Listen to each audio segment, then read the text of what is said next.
Xoş gördük əziz izləyicilərim. İlk öncə qeyd etmək istəyirəm ki, təhsil dövlətindir. Təhsil pulsuzdur. Dövlət vətəndaşları savadlı görmək istəyir, elmli görmək istəyir. Siz isə cəhalət aparırsınız. Sözüm bəzi müəllimələrədir, əziz müəllimələr.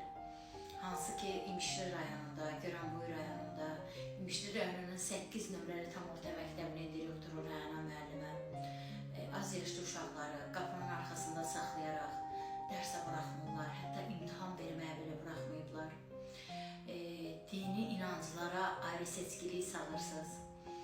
Sabah o hicabın açmaq istədiyiniz qız uşaqları dövlət üçün əskər yetişdirəcək bir analardır.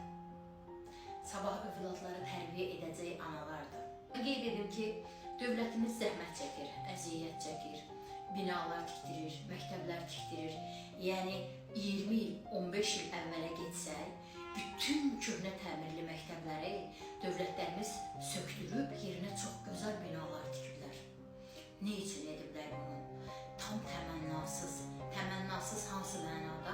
Yəni heç bir valideyndən pul yığılmayıb ki, uşaqlarımızın təhsili üçün biz gözəl məktəb ocaqları tikirik, elm ocaqları tikirik.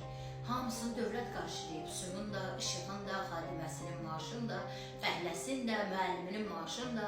Bugün isə həmin o müəllimələr o uşaqları gəlib məktəbdə rahat dərs keçməyə icazə vermirlər. Görəsən hansı səbəbdən? Əziz müəllimə, dini etiqad azaddır. Mən birbaşı örtülü, bir hicablı xanım kimi bu məsələ ilə bağlı çox narahatam. Başı örtülü qadınlara göstərilən bu ayrı seçkiliyi məni çox narahat edir. Dəyərli müəllimələr, dininiz yoxdursa, heç olmasa tolerantlığa görə başqasına sayğı və təhəmmül göstərin. Belə baxanda biz müsəlman ölkəsiyiz. Biz İslam dinini qəbul edən müsəlmanlardanıq. Nə olub bizə? Biz bugünkü günü nəyə icazə vermirik, nəyə qadağa qoyuruq? 44 günlük müharibədən sonra, torpaqlarımız alınandan sonra bizim dövlət başçımız xanımı ilə həmin o Qarabağ torpaqlarına gedəndə ilk başda Şuşadakı o bərbad günə qalmış məscidi ziyarət etmədimi?